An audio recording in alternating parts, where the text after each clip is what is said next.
నామములో ప్రత్యేకమైనటువంటి వందనములు సమర్పిస్తున్నామండి. ఈరోజు మనము ఒక అంశాన్ని ఆలోచించాము.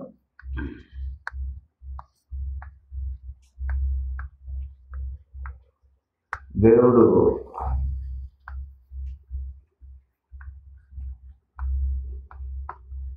కోరుకున్న ఆరాధికులు.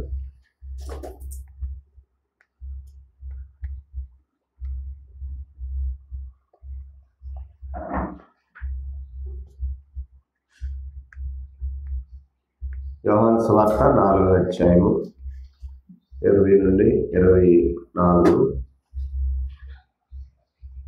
యోహాను సువార్త 4వ అధ్యాయం 20 నుంచి 24 వచనాల్లో నుండి దేవుడు కోరుకున్న ఆరాధికులు అనే ఒక అంశాన్ని మనం ఈరోజు ఆలోచించబోతున్నాం.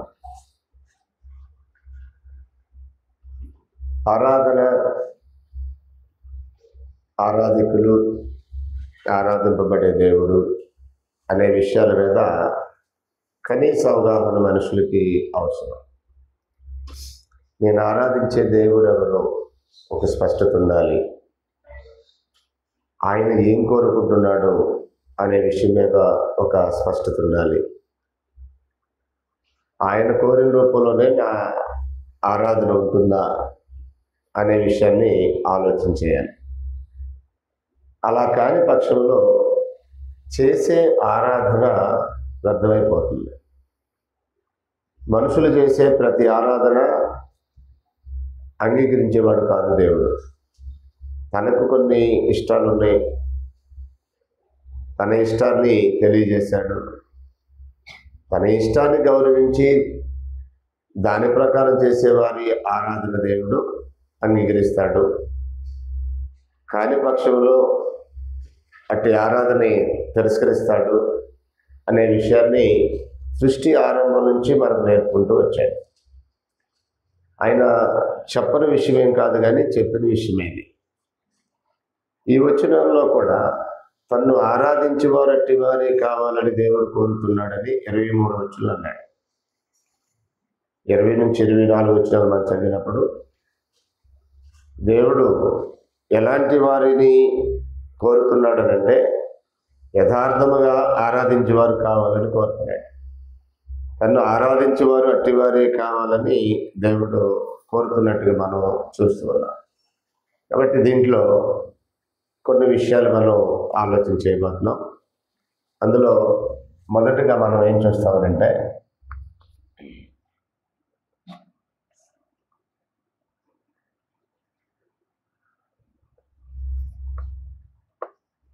దేవుడు అందరి ఆరాధనను అంగీకరించడు.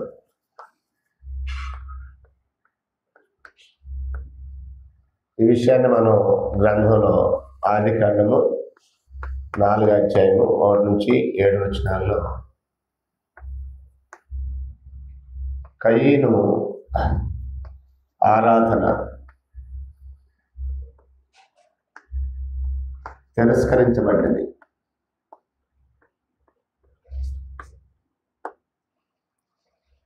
అంటే దేవుడు కయీను ఆరాధన తిరస్కరించాడు, హేబేలు యొక్క ఆరాధన అంగీకరించాడు అనే విషయాన్ని మనం చూస్తాం. హేబేలు ఆరాధనను అంగీకరించాడు. దానికి రీజన్ ఏంటి అని మనం ఆలోచన చేస్తే, కయీను యొక్క ఆరాధన దేవుడు తిరస్కరించడానికి, హేబేలు యొక్క ఆరాధన దేవుడు అంగీకరించడానికి రీజన్ ఏంటి, కారణాలు ఏంటి అని మనం ఆలోచన చేయగలిగితే, దీంట్లో యోహాను రాసినటువంటి మొదటి పత్రికలో 3వ అధ్యాయము 12వ వచనంలో ఇలాగంటాడు, మనము కయీను వంటి వారమై ఉండరాదు, వాడు దుష్టుని సంబంధి. అంటే దుష్టుని సంబంధుల ఆరాధన దేవుడు అంగీకరించాడు. దుష్టుని సంబంధిగా ఉండి ఆరాధించాడు.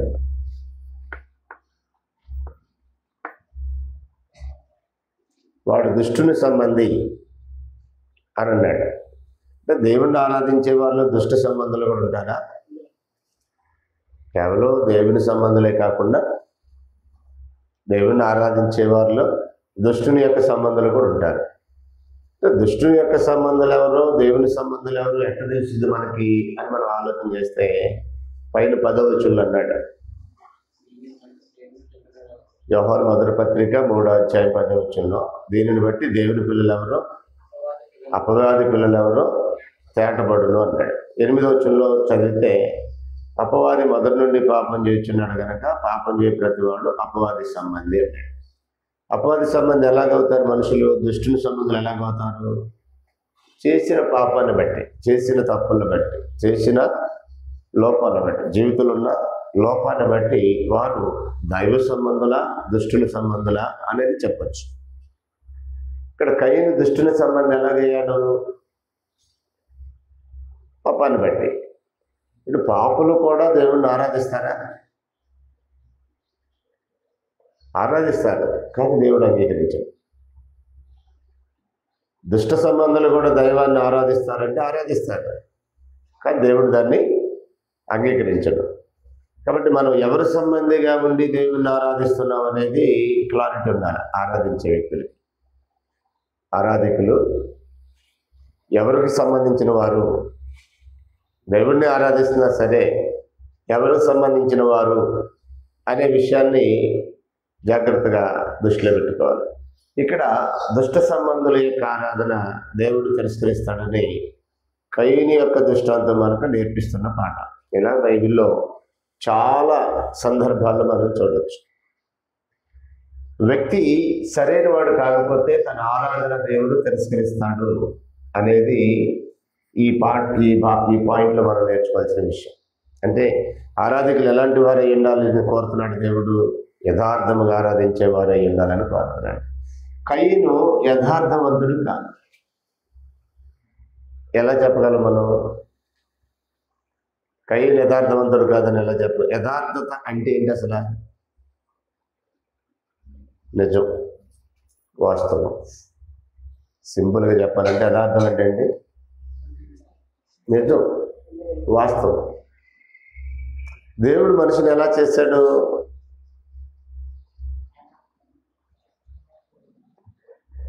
ప్రసంగి గ్రంథము 7:29లో దేవుడు నరుని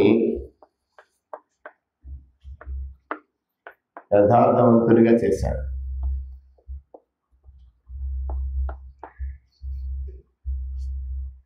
కానీ కయీను ఎలా తయారయ్యాడు? ఆదికాండము 4వ అధ్యాయము 7వ వచనం చూడండి ఒకసారి.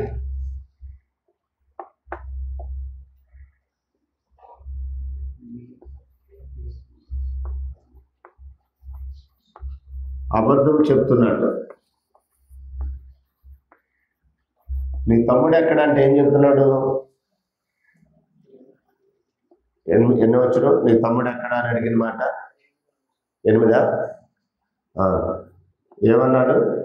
నీ తమ్ముడు ఎక్కడంటే నేను కొట్టాను చచ్చిపోయాడని చెప్తున్నాడా? ఏం చెప్తున్నాడు చూడండి అక్కడ. ఆదికాండం 4:7 దేవుడు అడుగుతున్నాడు నీ తమ్ముడు ఎక్కడా అని. అంటే చంపేస్తాడని దేవుడు తెలుసు, కానీ వాడిని టెస్ట్ చేస్తున్నాడు. వాడు నిజం చెప్తాడు అబద్ధం చెప్తాడని. ఏం చెప్తున్నాడు? 8 నుంచి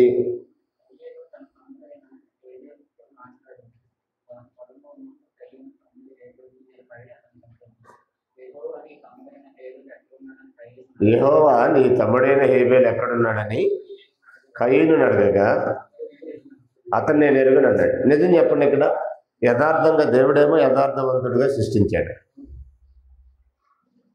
ఇప్పుడు కయీను సృష్టించింది ఎవరు? తల్లి గర్భంలో దేవుడే. 4వ అధ్యాయం 1వ వచనంలో అవ్వమ్మ ఏం చెప్తుంది? యెహోవా దయ వల్ల నేను ఒక మనిషిని సంపాదించుకున్నాను కానీ అంటుంది. అంటే దేవుని దయ వల్ల వచ్చాడు భూమి మీదకి, అంతేగా. సాక్షాత్ ఆ బిడ్డను కన్నా తల్లి చెప్తుందిగా, యెహోవా దయ వల్ల నేను మనిషిని సంపాదించుకున్నాను. 127వ కీర్తన కూడా అదే చెప్తుంది. కుమారులు యెహోవా ఇచ్చే స్వాస్థ్యం, గర్భఫలం ఆయన ఇచ్చే బహుమానం అంటాడు. ఇప్పుడు ఆయన ఇచ్చినటువంటి బహుమానం ఎలాంటిదని చెప్తుంది ప్రసంగి 7:29. యథార్థవంతులుగా సృష్టించాడు. కయ్యను కూడా ఎలా సృష్టించాడు దేవుడు? యథార్థవంతుడుగానే సృష్టించాడు. కానీ కయ్యను ఏం చేస్తున్నాడు? యథార్థంగా ఉన్నాడా, అబద్ధం చెప్తున్నాడా? నిజం చెప్పాలంటే ఏం చెప్పాలి అక్కడ? నేను కొట్టాను, వాడు చచ్చిపోయాడు అని చెప్పాలి దేవునికి. కానీ ఏం చెప్తున్నాడు? నేను ఎరుగును, నేను వాడి కాపలనా, నేను ఎరుగును. అంటే ఏం జరిగింది ఎక్కడంటే, యథార్థత లేని మనుషులు కూడా దేవుణ్ణి ఆరాధిస్తారు. కయ్యనుని దేవుడు తిరస్కరించడానికి రీజన్ ఏంటంటే, కయ్యనులో దేవుడు యథార్థత, వ్యక్తి ఎలాంటి వాడో చూస్తాడా దేవుడు ఆరాధించేటప్పుడు. తను ఆరాధించేవారు ఎవరైనా పర్లేదు అనుకుంటున్నాడా? ఆరాధించేవాళ్ళు ఎలా ఉండాలని కోరుకుంటున్నాడా? ఎలా ఉన్నా పర్లేదు అనుకోవట్లేదా? తను ఆరాధించేవారు అట్టివారై ఉండాలని తండ్రి కోరుతున్నాడు అని అంటున్నాడు. 23 వచ్చిన యోహాను సువార్త 4:23 ఒకసారి చూడండి. యోహాను సువార్త 4వ అధ్యాయము 23వ వచనంలో తను ఆరాధించేవారు ఎలాంటి వారు ఉండాలని దేవుడు కోరుతున్నాడు? ఆత్మతోనూ సత్యముతోనూ తండ్రిని ఆరాధించు కాలము వచ్చుచున్నది, అది ఇప్పుడు వచ్చేది. తను ఆరాధించేవారు అట్టివారే కావాలని తండ్రి కోరుకుంటున్నాడు. ఆయన కోరుకోవట్లేదా? నాకే కోరికలు లేవు, మీ ఇష్టం, ఎవరైనా వచ్చి ఆరాధించవచ్చు, ఎలాగైనా ఆరాధించవచ్చు అంటున్నాడా? అలా అంటలేదు. ఏమంటున్నాడంటే, ఆరాధించేవారు ఎలాంటి వారు ఉండాలో కోరుకున్నట్టు చెప్తున్నాడు. ఫలాని వారు ఆరాధించాలి, నన్ను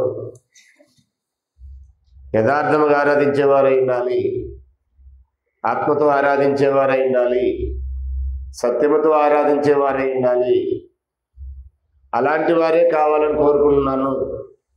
ఆయన అలా కోరుకుంటున్నాడని యేసు ప్రభువారు చెప్తున్నాడు. కయ్యను యొక్క ఆరాధన తిరస్కరించబడటానికి రీజన్ ఏంటంటే, ముందు అసలు పర్సన్ రైట్ కాదు. దేవుడు కోరుకున్న రూపంలో వ్యక్తి లేడు. దేవుడు కోరుకున్న ఆరాధికులు అనే విషయాన్ని మనం ఆలోచన చేస్తున్నాం. గ్రంథవంతుల్లో చాలా మంది కనిపిస్తారు. మనం కయ్యన్ని స్టడీ చేస్తున్నాం.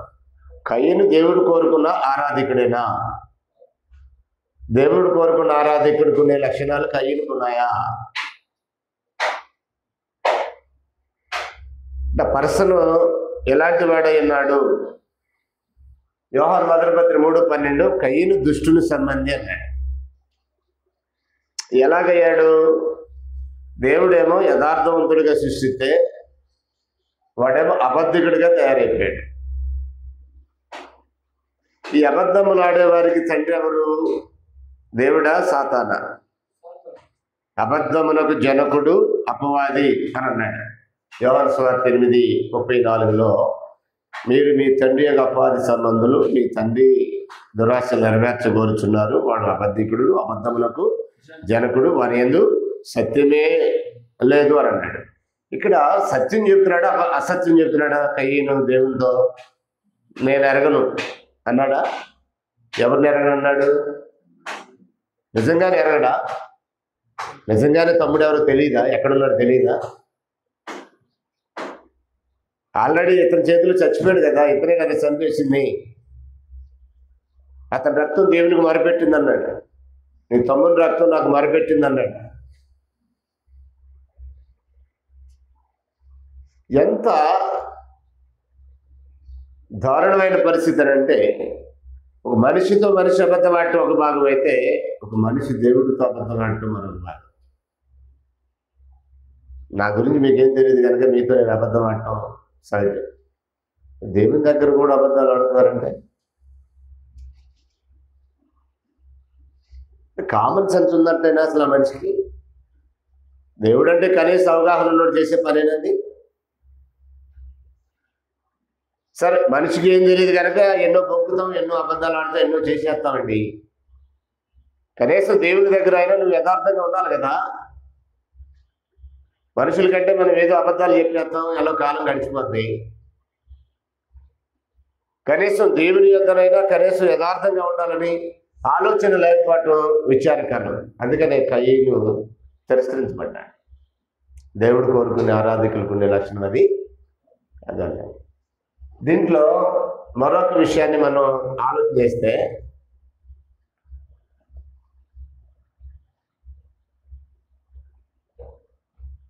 హెబ్రీయులకు రాసిన పత్రిక 11వ అధ్యాయము 4వ వచనం ఒకసారి చూడండి.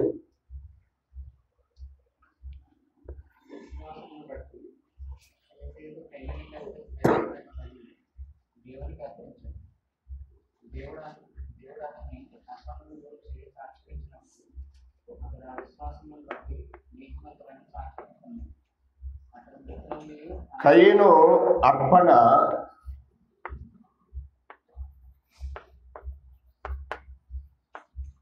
శ్రేష్టమైనది కాదు.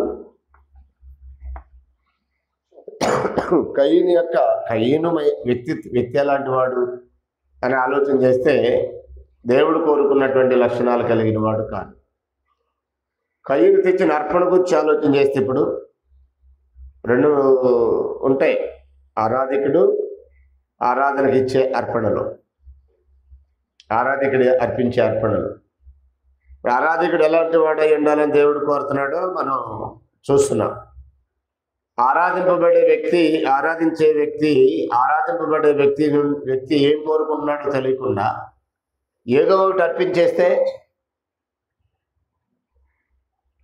విశ్వాసం బట్టి హేబేలు కయీను కంటే శ్రేష్టమైన బలి దేవుడికి అర్పించిన అన్నాడు. శ్రేష్టమైనది కోరేవాడు దేవుడు, అతి శ్రేష్టమైనది కోరేవాడు దేవుడు. ఏదో ఒకటి ఇచ్చేయండి తీసుకుంటాననేవాడు కాదు. ఎవరో ఒకరు ఇచ్చేయండి పర్వాలేదు అనేవాడు కాదు. ఎవరైనా పర్లేదు అంటలా, ఏదైనా పర్లేదని కూడా అంటలా.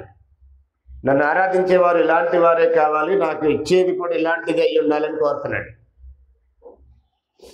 సో నువ్వు ఎలా ఉన్నావు అనేది ఇంపార్టెంట్గా తీసుకోవాలి. నువ్వు ఇచ్చే అర్పణ ఎలాంటిది అనేది కూడా జాగ్రత్తగా చూడాలి.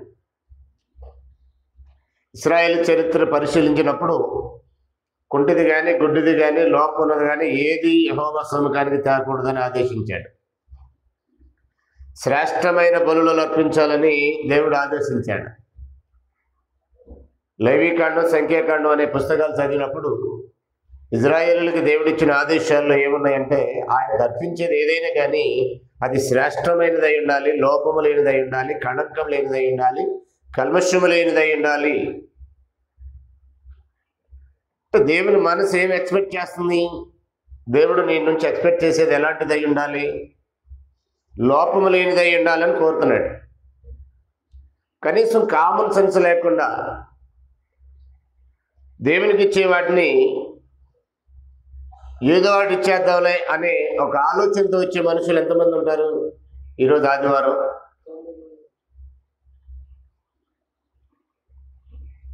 వచ్చి ఆరాధన కూర్చొని నేను ఏం చేస్తున్నాను, అది దేవుడు నిజంగా ఇష్టపడే రూపంలోనే చేస్తున్నానా, ఇష్టపడేదాన్నే ఇస్తున్నానా అనే ఆలోచన లేకుండా అర్పణలు అర్పించే మనుషులు చాలామంది ఉన్నారు.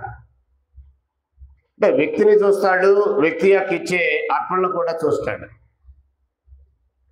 దేవుడు ఏం కోరుతున్నాడంటే అన్ని కాలాల్లో శ్రేష్టమైన దానిని కోరుతున్నాడు. ఇంకా చెప్పాలంటే అతి శ్రేష్టమైన దానిని కోరుతున్నాడు. మనుషులు ఏం చేస్తారంటే వారికి పనికిరాని దాన్ని దేవుడికి ఇవ్వాలనుకుంటారు.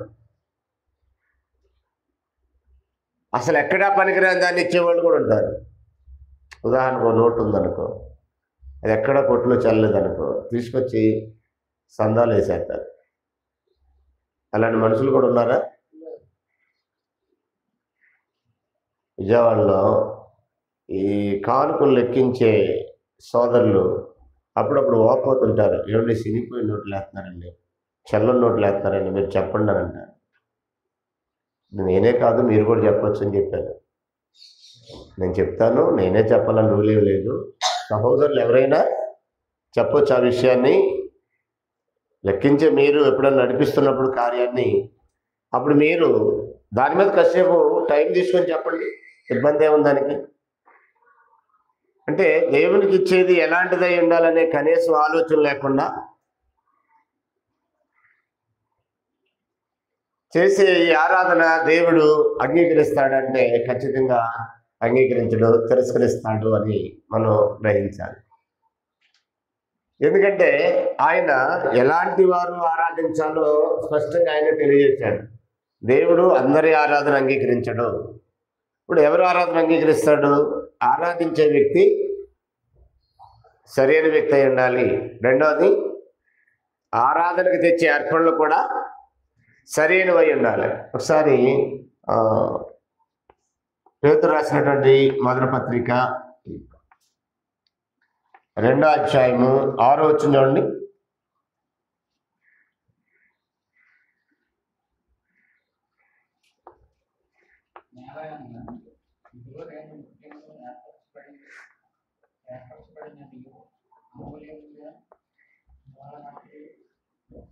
ఆరో వచనం,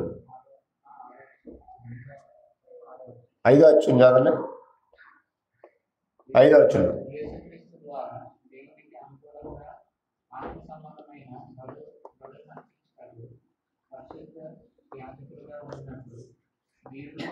అంటే ఈరోజు దేవుణ్ణి ఆరాధించేవారు పరిశుద్ధ యాజకులుగా ఉన్నట్లు దేవునికి అనుకూలములకు ఆత్మ సంబంధమైన బలులు అర్పించాలన్నాడు.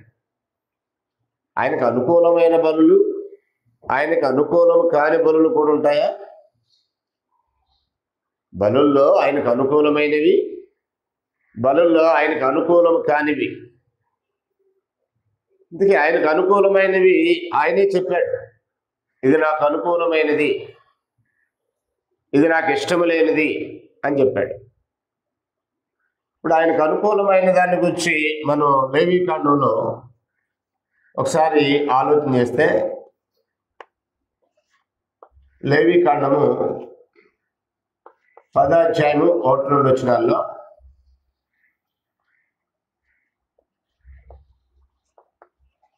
అహరోను కుమారులు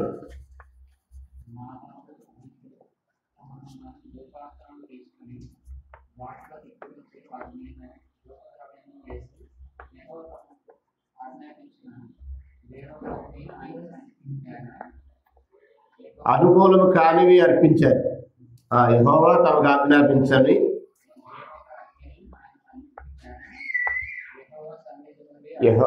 వేరే ఒక అగ్ని తీసుకొచ్చారు. ఒకసారి చూడండి, యెహోవా తమకు ఆజ్ఞాపించిన అంటే ఏది అర్పించాలో ఆజ్ఞాపించాడా? ఏ అగ్ని ఉపయోగించాలో, ఏ పశువు వాడాలో చెప్పాడు ఆయన. అర్పణలో ఇశ్రాయేలీలు ఏం తేవాలనే చెప్పాడా? వాళ్ళగా చెప్పాడు. నేడు క్రైస్తవులకైతే ఆత్మ సంబంధమైన బలులు అని అన్నాడు. ఏ కార్యక్రమం ఎప్పుడైనా, ఆనాడైనా, ఈనాడైనా, ఏనాడైనా దేవుడు ఎలాంటి అర్పణ కావాలో కోరుతున్నాడు. ఏదో ఒకటి ఇస్తే అంగీకరిస్తాను అనే పరిస్థితులు అయినా లేదు. నాకు ఇలాంటి అర్పణే కావాలని స్పష్టంగా తెలియజేశాడు. సో ఇక్కడ లేవీకాండము 10వ అధ్యాయంలో వాళ్ళు చేసింది ఏంటంటే, దేవుడు తమకు ఆజ్ఞాపించిన వేరొక అగ్ని తెచ్చారు. మనం అర్పించే బలుల్లో ఒకటి చాలా ఉన్నాయి. అందులో ఒకటి జీవఫలములు, 4తో అర్పించేటటువంటి ఫలాలు, కీర్తనలు ఉదాహరణకి, అవి జీవఫలాలు. ఒకసారి హెబ్రీ పత్రిక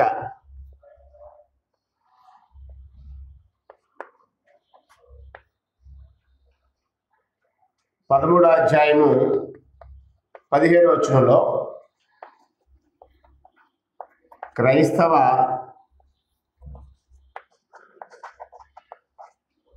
అర్పణలలో ఒకటి జీవఫలం.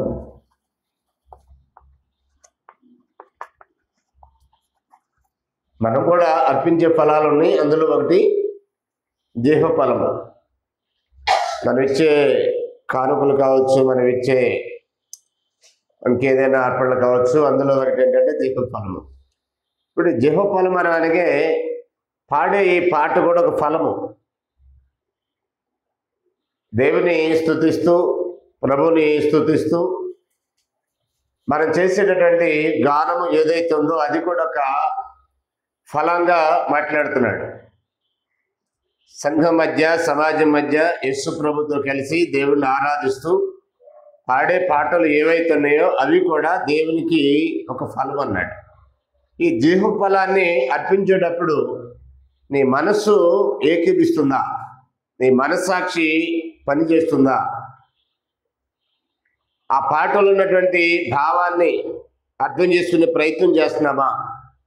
ఆ పాటకి జీవితానికి సంబంధం ఉందా లేదా అనే ఒక ఆలోచన చేస్తున్నామా లేదా అని కనీసం ఆలోచన లేకుండా యాదృచ్ఛికంగా పాడేది ఎక్కువగా జరుగుతుంది. అందరూ పాడుతున్నారు, వాళ్ళతో పాటు మనం పాడుదాం. అసలు అందులో ఉన్న విషయం ఏంటి, ఆ విషయానికి నాకు ఏమైనా సంబంధం ఉందా అని ఆలోచన చేయకుండా. ఓ పాట ఉంది ఉదాహరణకి, నేనేమైనా ప్రభువా నిన్నే స్తుతిస్తా, నాకేమున్నా ప్రభువా నీకే అర్పిస్తా.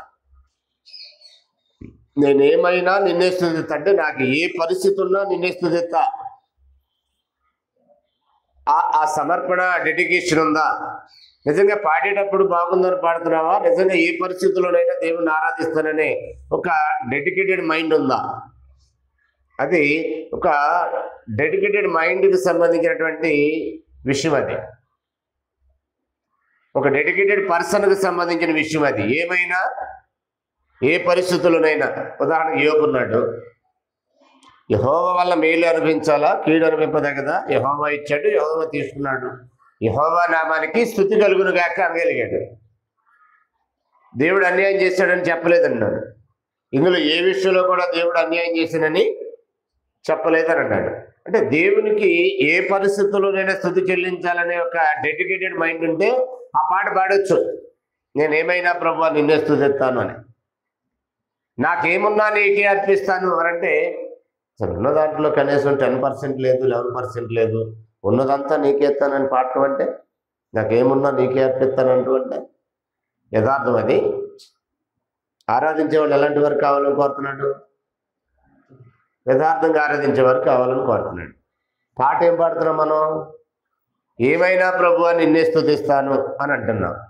చిన్న చిన్న విషయాలకే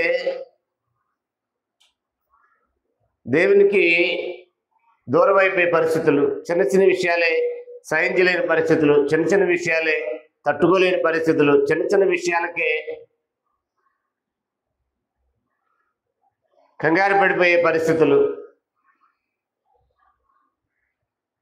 ఏమైనా స్తుతిస్తానని పాట పాడుతున్నాం, కానీ చిన్న చిన్న విషయాలకే దేవునికి దూరం అయిపోతున్నారు. ఎలా? అది యథార్థవంతుల ఆరాధనేనా? అర్పణ యథార్థమేనా? పాడేటప్పుడు నాకేమున్నా నీకే ఇస్తానన్నావు, ఉన్న దాంట్లో కనీసం 11% ఇవ్వడానికే గతి లేదు. అక్కడ పాట అయితేనేమో ఏమన్నా నీకే ఇస్తాను, యథార్థం అది. రాజీ ఇంకో పాట ఉంది, వెండి పసిడి ఇవిగో విషమైన నాకు ఉండవాలనని కోరును అని ఉంటుంది. వెండి పసిడి ఇవిగో విషమైనను నాకు ఉండవలెనని కోరాను. వెండి పసిడి అంటే వెండి బంగారం, పసిడి అంటే బంగారం. విషమంతా కూడా ఉండాలని కోరను. మెళ్ళో మాత్రం 2.5 కాసులు గొలుస్తుంది. పాట ఏమో విషమంతా కూడా ఉండాలని కోరట్లేదని పాడుతున్నాం, కోరను అని పాడుతున్నాం. యథార్థం అది? అబద్ధమా? ఆయన కోరేది ఎవరిని? తను ఆరాధించేవారు యథార్థముగా ఆరాధించేవారు అయి ఉండాలని అన్నాడు. నువ్వు అర్పించే అర్పణ ఏమో ఒకటి పాటలో, నీ జీవితం ఏమో మరొకలా ఉంది. అప్పుడు ఆ ఆరాధన దేవుడు అంగీకరిస్తాడా? అట్టి ఆరాధన దేవుడు అంగీకరించేదేనా? అట్టి అర్పణలు దేవుడు స్వీకరిస్తాడా?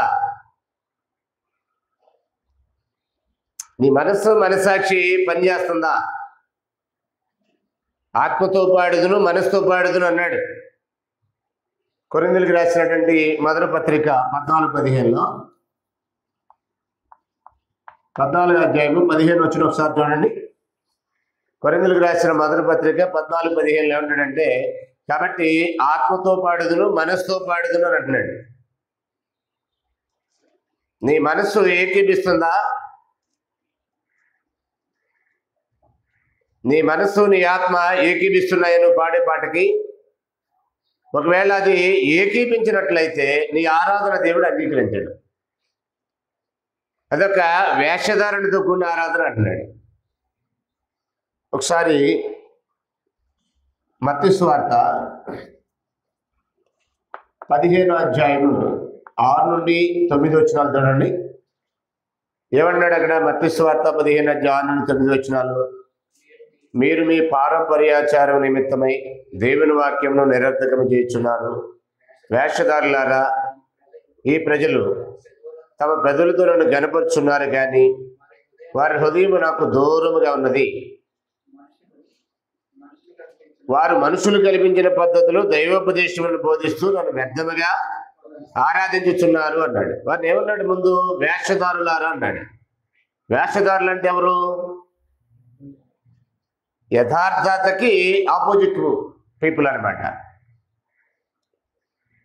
వేషధారణ అంటే ఏంటి? అబద్ధం. వేషం అంటే ఏంటి? వేషం అంటే ఏంటి? లేని దాన్ని ఉన్నట్టు, ఉన్నదాన్ని లేనట్టు చూపించడం వేషం.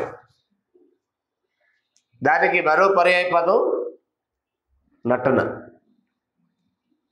ఉన్నది లేనట్టుగా, లేనిది ఉన్నట్టుగా చూపించే ఈ ప్రయత్నం ఏదైతుందో దాన్ని నటన అంటారు.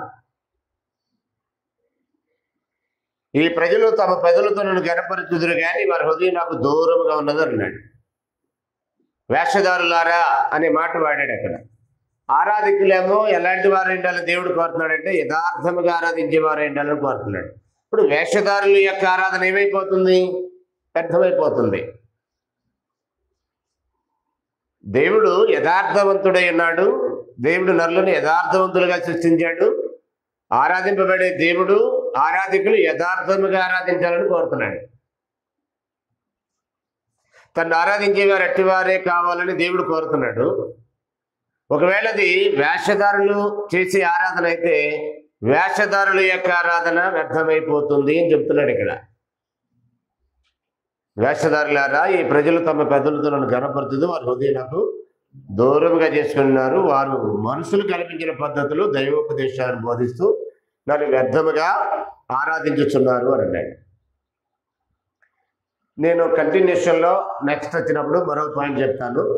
దేవుడు కోరుకున్న ఆరాధికులు అనే విషయాన్ని మరొకసారి ఆలోచించేద్దాం. మొదట మనం ఏం చూసామంటే ఇక్కడ దేవుడు అందరి ఆరాధనను అంగీకరించాడు. ఇది వార్నింగ్ అనుకుంటారో, లేకపోతే హెచ్చరిక అనుకుంటారో, లేకపోతే దీన్ని వివరణ అనుకుంటారో, లేకపోతే ఇంకెలా అనుకుంటారో, కానీ దేవుడైతే అందరి ఆరాధన అంగీకరించాడు. తను ఆరాధించేవారు ఎలాంటి వారు ఉండాలో ఆయన కోరుకుంటున్నాడు. ఆయన ఎలాంటి ఆరాధికులు కావాలో కోరుకున్నాడు. ఆరాధించే వ్యక్తి ఎలాంటి అర్పణలతో తన సముఖానికి రావాలో కూడా ఆయన కోరుకుంటున్నాడు. కాబట్టి మనం వ్యక్తిగతంగా పరీక్షించుకోవాలి, స్వపరీక్ష చేసుకోవాలి. ఏమని? మనం ఏమని స్వపరీక్ష చేసుకోవాలి? నేను దేవుడు కోరిన ఆరాధికుడినేనా? నేను ఇచ్చే అర్పణలు దేవుడు కోరినవేనా? సెల్ఫ్ ఎగ్జామినేషన్ చేసుకోవాలి. నేను అలాంటి వ్యక్తిగానే ఉన్నానా, లేక నేను ఒక అబద్ధికుడిగా ఉండి కూడా దేవుణ్ణి ఆరాధిస్తున్నానా? జనరల్గా ఏమనిపించిందంటే అబద్ధికులు కూడా దేవుడిని ఆరాధిస్తారా? ఊరికి చెప్తారు కానీ వాళ్ళు ఎవరండి మీరు అంటారు. అబద్ధికులు ఆరాధిస్తారా? హృదయం దూరంగా ఉండి పెదాలతో మాత్రమే చేసేదని ఏమన్నాడు? వేషధారణ అన్నాడు. అంటే అబద్ధికులే కదా. వెండి పసిడి వేసవంతా కూడా ఉండాలని కోరలేదు అన్నావు. ఒంటి మీద 10 లక్షలు బంగారు వేసుకుని వెళ్తున్నావు. ఏమన్నా నీకే అర్పిస్తానంటున్నావు. ఇచ్చే దాంట్లో కనీసం 11% ఉంటుందా? ఏం పాడుతున్నాను, ఎవరికి పాడుతున్నాను, ఎవరికి అర్పించే ఈ అర్పణ జీవఫలము? ఫిబ్రవరి 13-15 ఈ జీవఫలాలు ఎవరికి? రవి చెప్పమ్మా. ఫిబ్రవరి 13-15 జీవఫలాలు అర్పించదుము అని అన్నాడు. ఎవరికి అర్పించేది? దేవునికి కదా. వినేవాళ్ళు బాగా మెచ్చుకోవాలనే. అది సినిమా వాళ్ళు నటులు చేసే పని, అది ప్రేక్షకులు మెప్పించడానికి చేసేది. అది క్రైస్తవ కీర్తనలు అలాంటివి కాదు, ప్రేక్షకులు మెప్పించేవి కాదు. ఇవి దేవునికి అర్పించే అర్పణలు. ఇవి క్రైస్తవ కీర్తనలు అంటే. క్రైస్తవులు అని చెప్పుకున్న చాలా మందికి కామన్ సెన్స్ లేదు. ఏదో వాళ్ళ మంచి గానం, వాళ్ళకున్న స్వరాన్ని ప్రదర్శించి ప్రజల చేత ఆహా ఓహో అనిపించుకోవడానికి చేసే ప్రయత్నం చేస్తారు. కానీ ఇక్కడ క్రైస్తవ కీర్తనలు అంటే దేవునికి అర్పించే జీవఫలములు. నువ్వు అర్పించే ఆ జీవఫలాన్ని దేవుడు కోరిందేనా? అందులో యథార్థత ఉందా? యథార్థత అంటే దేవుని వాక్యాన్ని సరిపోతుందా? సత్యంతో ఉందా? అది చెప్పాం కదా, ఆత్మతోనూ సత్యంతో ఆరాధించాలన్నాడు. సత్యం ఏకీపిస్తుందా దానికి? నువ్వు పాడే పాటలో సత్యం ఉందా? అసత్యాన్ని పాటగా పాడుతున్నావా? ఒకవేళ అసత్యాన్ని పాటగా పాడితే ఆ అర్పణ దేవుడు అంగీకరిస్తాడా? తిరస్కరిస్తాడు.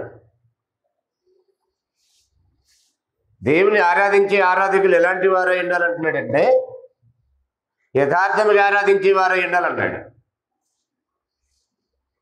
యథార్థత అనేది ఎలా ప్రూవ్ అవుతుందంటే అది సత్యంతో కూడింది అయి ఉండాలి. అంటే వాక్యంతో కూడింది అయి ఉండాలి. సత్యం అనగా దేవుని వాక్యం కదా. యోహాను 17:17 చెప్పినట్టుగా సత్యమందు వారిని ప్రతిష్ఠ చేయమని వాక్యమే సత్యం అన్నాడు కదా. కాబట్టి నీ ఆరాధన, నీ అర్పణ దేవుడు అంగీకరించేదై ఉండాలంటే ఖచ్చితంగా అది సత్యాన్ని అనుసరించిందై ఉండాలి. ఇప్పుడు మనం ఇక్కడ కయీను ఉదాహరణ తీసుకున్నాం. కయీను యొక్క ఆరాధన దేవుడు అంగీకరించడానికి, తిరస్కరించడానికి, హేబేలు యొక్క ఆరాధన దేవుడు అంగీకరించడానికి రీజన్ ఏంటి? కయీను ఎందుకు తిరస్కరించాడు దేవుడు? నెంబర్ 1, కయీను సరైన పర్సన్ కాదు, సరైన వ్యక్తి కాదు, దేవుడు కోరుకున్న రూపంలో లేడు. ఎవరు అతను అంటే ఒక రకంగా అబద్ధికుడు. నీ తమ్ముడు ఎక్కడంటే నేను ఎరగను అన్నాడు. అబద్ధం చెప్పాడు, నిజం చెప్పాడా? అబద్ధం చెప్పాడు. తర్వాత అతను అర్పించే అర్పణ ఏంటి? అంత శ్రేష్టమైంది. హేబేలు అర్పణ కయీను కంటే శ్రేష్టమైంది అన్నాడు. హేబేలు కయీను కంటే శ్రేష్టమైన వ్యక్తి అన్నాడు. రెండు భాగాలు చూస్తాడు. వ్యక్తిని చూస్తాడు, వ్యక్తి ఇచ్చే అర్పణలు కూడా చూస్తాడు. అర్పణ బాగున్నా వ్యక్తి బాగోపోతే తిరస్కరిస్తాడు, వ్యక్తి బాగున్నా అర్పణ బాగోపోయినా తిరస్కరిస్తాడు. రెండు బాగుంటే దేవుడు అంగీకరిస్తాడు. రెండిట్లో ఏది బాగోపోయినా దేవుడు తిరస్కరిస్తాడు. ఇప్పుడు మనం ఏం చేసేయాలి? ఈ పాట విన్న తర్వాత మనం ఏం చేయాలి? నిజంగా నేను దేవుడు కోరుకున్న రూపంలో ఉన్నానా? నేను అర్పించేది అసలు దేవుడు కోరిందేనా? ఒకళ్ళు లేదనుకో, అవసరం ఆరాధించటం? నేను దేవుడు కోరిన రూపంలో లేను, ఆరాధించడం అవసరమా? అందరు ఎలా పోతున్నారు లోకమంతా, నేను కూడా అలాగే పోతే పోలా? నలుగురితో నారాయణ, కొల్లంతో గోవింద్ అనుకుంటా మనం కూడా వెళ్ళిపోవచ్చు కదా. దానికి భక్తి, బైబిల్, దేవుడు, క్రైస్తవుడు ఈ పేర్లు ఎందుకు? అసలు అవసరం లేదు. టైం వేస్ట్ కార్యక్రమాలు ఒక రకం చెప్పాలంటే. పొద్దున్న 5ంటికి లేచి బయలుదేరి ఉన్న కొద్ది మంది కోసం 500 ఖర్చు పెట్టుకొని కారు వేసుకొని వస్తుంటే అప్పుడు అనుకుంటారు, పోయి ఇక్కడ ఎంతమంది ఉన్నారు అనుకుంటారు.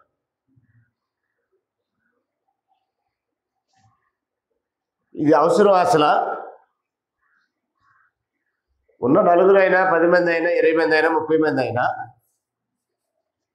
యథార్థంగా ఆరాధించేవారైతే వారి కోసం ఏ ప్రయాసపడినా ఫలితం ఉంటుంది. యథార్థత లేకపోతే, వ్యక్తులు యథార్థంగా లేకపోతే, అర్పణలు యథార్థమైనవి కాకపోతే ఈ ఆరాధన దేవుడు తిరస్కరించేదైతే ఈ ప్రయాస అంతా వ్యర్థం కదా, టైం వేస్టో కాదా. 5ంటికి లేచేటికి 7 గంటలకి 7 గంటలకి ఇక్కడికి రావాలంటే మేము 5ంటికి లేచి బయలుదేరాలి విజయవాడలో.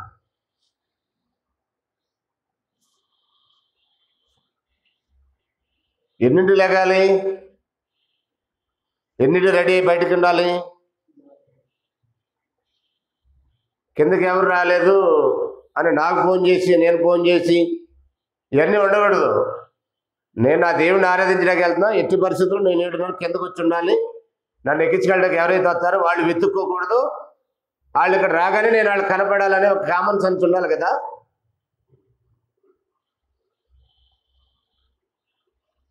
దగ్గరున్న వాళ్ళకి అలా నిర్లక్ష్యంగా ఉంటే, విజయవాడ నుంచి వచ్చే వాళ్ళకి ఎన్ని గంటలు లేచి రావాలి.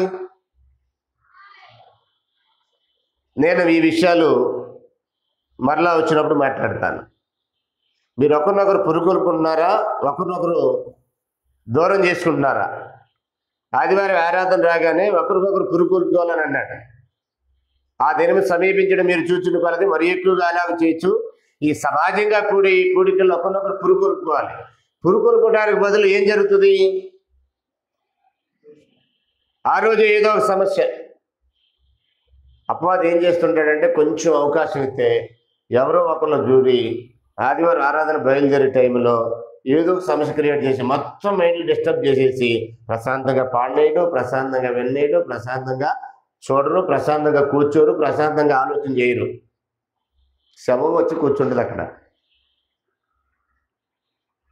శవం అంటే ఏమి చేయలేదు కదా శవం. ఇది ఎవరి పని అని గ్రహించాలి? దేవుని పని. దేవుని పని. సమస్యలు క్రియేట్ చేసుకోవడం దేవుని పని. ఆదివారం రాగానే ఆరాధనకు వెళ్ళాలి అంటే ప్రశాంతంగా మన ఇంటి పనులు ఏమైనా ఉంటే శనివారమే అవి చేసుకొని కేవలం ఆరాధనకు సంబంధించిన పనులు మాత్రమే ఆదివారం ఉదయం ఉండాలి. అంతకు మించి ఎక్కువ ఏమీ ఉండకూడదని ఒక వెల్ ప్రిపరేషన్తో ఉంటే ఆరాధన దేవుడు కోరిన రూపంలో చేయడానికి పాసిబిలిటీ ఉంటుంది. అలా కాకుండా ఏదో అప్పటికప్పుడు యాదృచ్ఛికంగా వచ్చి కాసేపు అలా కూర్చొని వెళ్ళిపోతే అట్టి ఆరాధన దేవుడు తిరస్కరిస్తాడు. నెక్స్ట్ వీక్ మరలా వచ్చినప్పుడు దీని కంటిన్యూషన్లో మరికొన్ని విషయాలు నేను చెప్పే ప్రయత్నం చేస్తాను. ఈరోజు మనం నేర్చుకున్న విషయం ఒకటే, వ్యక్తి కరెక్ట్గా ఉండాలి, వ్యక్తి యొక్క అర్పణలు కూడా కరెక్ట్గా ఉండాలి. లేని పక్షంలో దేవుడు అది ఇష్టపడ్డు, దేవుడు అది కోరిన ఆరాధన కాదు. దేవుడు కోరిన ఆరాధన ఎలా ఉంటుందో దానికి సంబంధించిన విషయాలు మరలా వచ్చినప్పుడు ఆలోచించేద్దాం. అందరికి కూడా వందనములు.